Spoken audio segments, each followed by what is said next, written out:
What's up everyone, John from ARTV. It's time for a countdown, a special video if you will, right here on this channel. It's the end of the year, so therefore it's time for some countdown videos. If you missed it, on Beyond ARTV, my second channel, I did count down the top 15 music videos of 2014. You can click right here to see that. It should be floating around throughout the video, so you can click on that.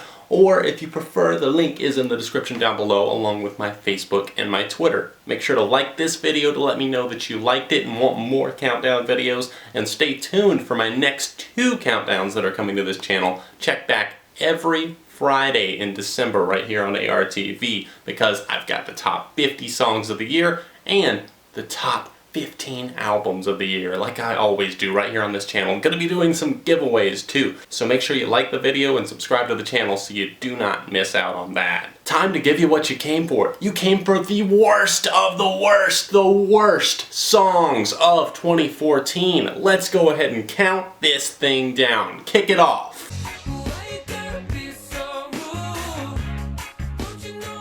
Rude became more and more insufferable with time, with its agonizing lyrics of a forbidden love, its wannabe reggae spirit, and its semi-awkward use of the word rude throughout the song. I mean, younger generation, I'm looking at you. Do you really say rude that much in day-to-day conversation? I feel like it would be really weird if I asked a girl out or something and she said no, and I was like, well, why you gotta be so rude? We get it, Beyonce. You're passionately in love with Jay-Z and your sex life has not died down, even with a baby around. That's no reason to make us listen to your god-awful innuendos about surfboards and how you're graining on that wood. Is that supposed to be clever? I've never cared for Beyonce personally, but this new self-titled album is the only time I have actively disliked her this much. Now you wanna be my main chick, my main chick. DJ Mustard makes his first appearance on my list. Of course, there will be a myriad of appearances from DJ Mustard produced songs, so I will save the majority of my gripes for later in the list. Main Chick is essentially a replication of the earlier Kid Ink single from the same album, featuring the same artist. Do you remember the song Show Me? Kind of synth-driven, bouncy synth. Of course, you could say that for really any DJ Mustard song, but really, Main Chick, it's like you didn't make any effort at all. If you're that lazy and people still consume it, all I can say is that it's just seriously a shame. I wish that I could be like the cool kids, 'cause all the cool kids. Echo Smith are definitely not a talentless group, and I don't want you to think that that's what I'm getting at. Hell, I enjoyed a few tunes off of that debut album, Talking Dreams, but here's the problem with their hit song, Cool Kids. It's as bland and lifeless as you can get.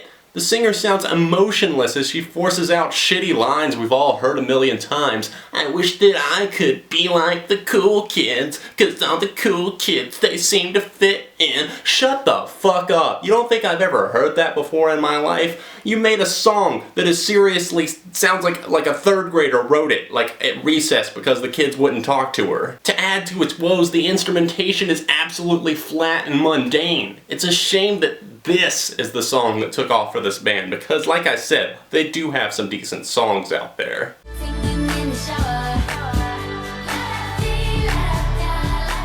Becky G is no stranger to my list, making an appearance on last year's Worst Songs of 2013. If you would like to see that, link in the description down below, of course. Besides the cringeworthy amounts of the word "ya" being used to rhyme things with, and of course the horrible lyricism that feels like it was written by a 10-year-old that's listened to nothing but teenage love songs all of her life, this song feels absolutely stale. The instrumental isn't catchy, it's not memorable in any way, which is probably why it had such a short lifespan on the charts.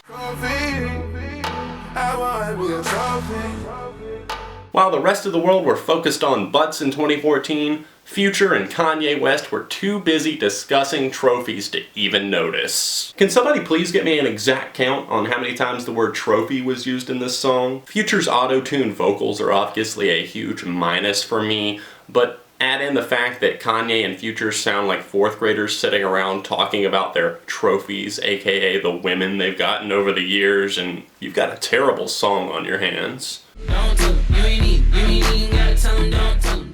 DJ Mustard, the official producer of YG, who features on this Jeremiah track, rears his ugly production skills, or lack of skills I should say, once again on Don't Tell 'Em, the somehow smash hit that you heard all summer and fall all over the radio. Doesn't it sound strangely like a couple of other songs you've heard?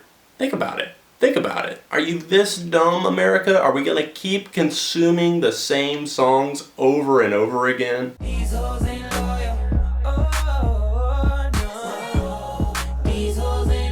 As Lil Wayne's career gets closer and closer to hitting rock bottom, we get this collaboration with the foul-mouthed, easily angered, and, well, I'll bite my tongue on that one, but you know what I'm getting at, Chris Brown. It's clear that the man has not changed at all, and if you believe all of the celebrity apologies that go out, obviously you are very, very naive. PR purposes, people. Come on. Granted, that has nothing to do with the song itself, so let's go ahead and discuss that very briefly. You want to hear a group of grown men talk shit about women and say the N-word over and over again for 4 minutes?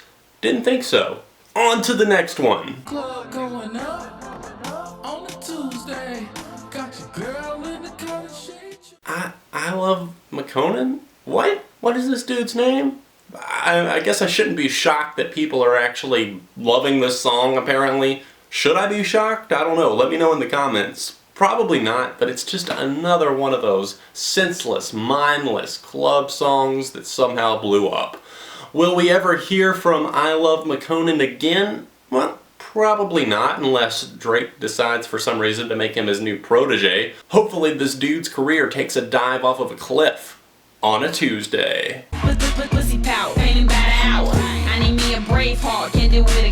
Copy and paste. That seems like the favorite function of the year for rappers and really just pop artists in general for 2014. Iggy Iggy had a huge hit in the song Fancy, so why not re-release her album and include another one key at a time synth-driven track with a different one, but somehow the same female to sing the chorus. Iggy thinks she's in control with her pussy power, her words, not mine, and makes her man of choice beg for her attention. Is that really what the feminist movement is about? Withholding sex from your partner so that you can get what you want? Sometimes I really just hate the world. I really do. Pitbull gets his Western Saloon style ready and shoots and misses big time once again. It's no secret that I hate Pitbull and everything that the man stands for, the fact that he's lazy and is so aware of it and churns out pretty much the same thing reworked over and over again because that's what sells. I'll never respect anyone. I'll never have an ounce of respect for the man in my life. I remember that petition to send Pitbull to Alaska. Can we do that again and like leave him there or something? This isn't racist, it just needs to be said. I mean, look at the title of this song, and I don't like how some of black culture refer to themselves. A few very respectable black men in authority powers have spoken out on this as well. But when are not only young black men, but really just young people in general, gonna stop glamorizing the life of drinking, drugs, women, and drive-bys? Why is that the ultimate goal in life? Like I said, it's obviously not just blacks, of course, but it just so happens that Bobby Shmurda, whoever that is, he got popular because of Vine, basically. Whoever it is out there, I'm speaking to you. You need to strive for more. It goes out to every artist on this list. Be something more. No flex, so they know better. They know. This is the point in my list where I really start getting frustrated. The fact that the rest of these songs are just offensively bad. On No Flex Zone, we get to listen to some no-name teen talk a big game and say a bunch of things that kids should not say. I mean, how old is this kid? Like 14 years old and he's talking all of this shit? Hell, this kid hasn't even hit puberty yet. I can't wait to see where this kid isn't in 5 years.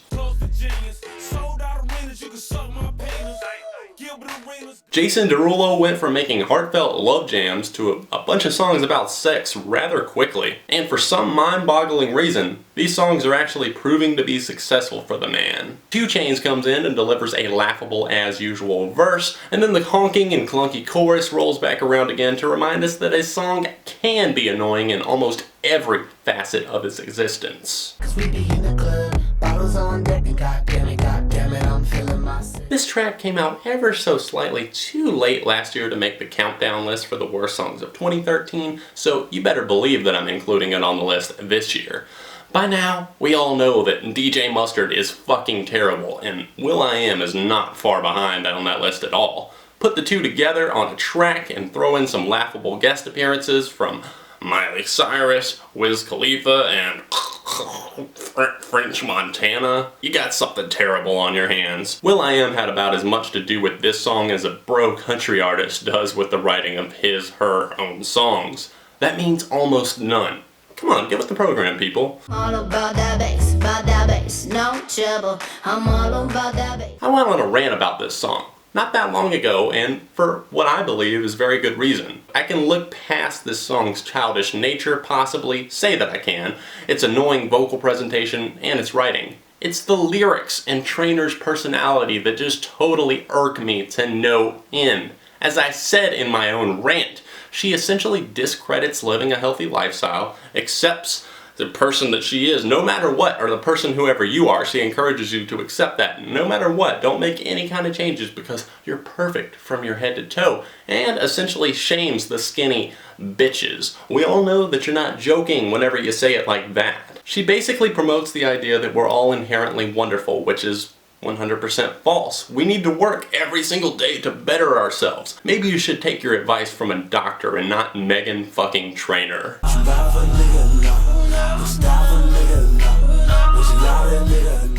Is we turning this awful collaboration that's all about asking for sex and degrading women off? Or nah? Tupac would be rolling over in his grave if he knew what mainstream rap had come to. Bang, bang, bang. I let him hit it 'cause he's like cocaine.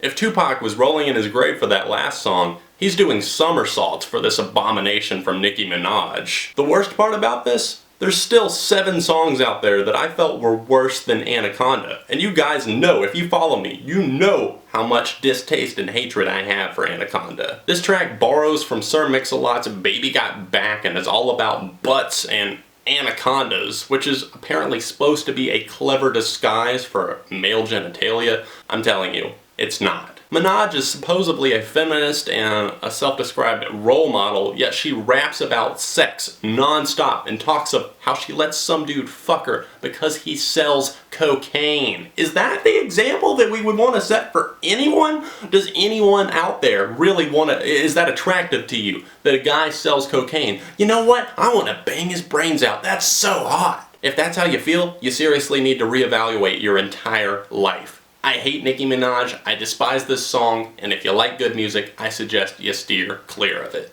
Wiggle, wiggle, wiggle. Wiggle, wiggle, wiggle. The hook on this song is played with a recorder. I had one of those in elementary school, and it cost me like $5. This song is all about butts once again, and the lyrical content on this one doesn't even try to be remotely clever or entertaining. The production on this one will make you want to rip your hair out every time it comes on the radio and you're with a friend that just like refuses to change the station or something.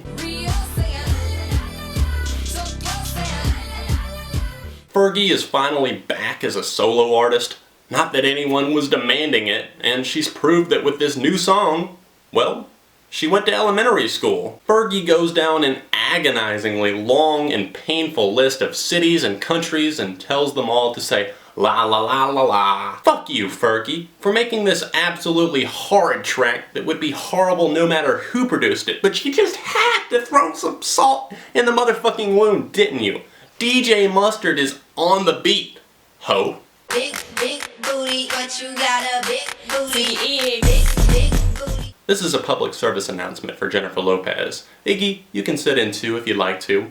Jennifer, you are 45 years old, acting like a rebellious teenager with daddy issues. You made an entire song about booty because that's what's trending this year. Are you really wanting to show to your kids and to all the kids in America that all you have to do, no matter how old you are, is just follow the popular trends because you don't feel like you're good enough to make music that will sell on its own, so you have to kind of have some sort of trick or some sort of gimmick to get people to watch, listen, view? No, that's not the example that you need to be setting for anyone. Grow up, Jennifer Lopez, and stop acting like a rebellious teenager. This has been a public service announcement from ARTV.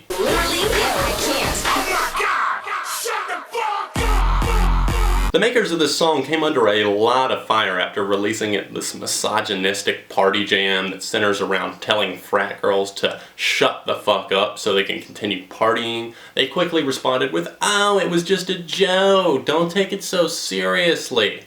Right. This song, joke or not, is just absolutely painful to listen to. Like, I was surprised that my ears were not bleeding after my second listen all the way through. That's all I was able to do with this song, just to basically see where it was going to end up on my list. P.S. Lil Jon, you know you're over 40, right? You should probably stop hanging out at college parties. I don't fuck with you, bitch, I got no feelings to go. I swear I had it up to here, I got no feelings to go. Big Sean attempts revenge on an ex-girlfriend by making the worst wannabe anthem track of the year. What a clever lyricist you are, Big Sean, writing lines like, "I don't fuck with you, you little stupid ass bitch, I ain't fucking with you." Wow, what a mature way to handle a breakup. It doesn't at all sound like a third grader that just learned to curse making a song. And thank the Lord that DJ Mustard came in to save the day and make sure that the beat sounded like every other generic shitty ass song on the radio. Are your sarcasm detectors going off? Because they should be.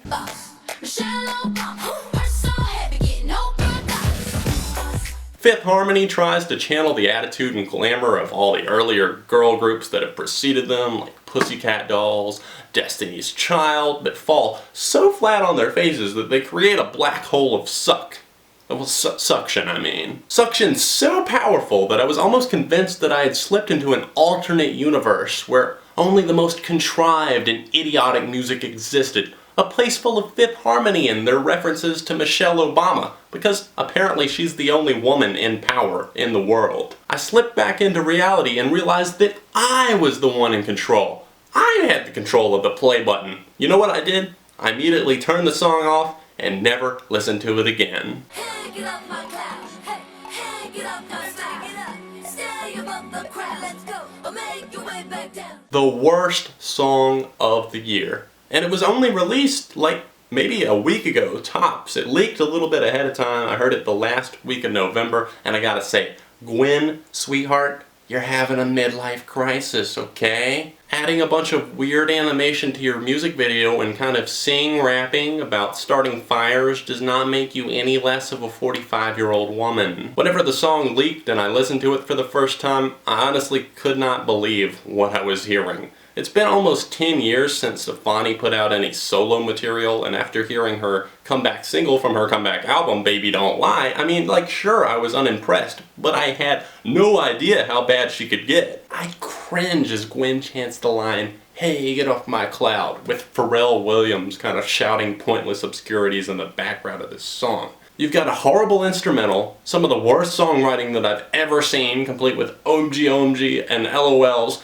and basically a desperate feeling overall that sees Gwen Stefani clamoring to keep her relevancy by trying to relate to a younger generation. Go home, Gwen Stefani. You're not only drunk, you've lost your mind. These were my picks, guys. I hope you enjoyed this video. Let me know your top 5 worst songs of the year in the comment section down below, and let me know if you're excited for some of my upcoming countdowns. Thanks for smashing the like button on this video to let me know that you guys enjoyed this video and the countdowns in general, and of course ARTV as a channel. Make sure you subscribe and consider supporting the channel with a donation. The links are in the description down below. If you would like to do so, it's the only way that these videos are continued to be made possible. Thanks so much for supporting me over the years, guys, and I will see you very soon right here on ARTV, Beyond the Reviews.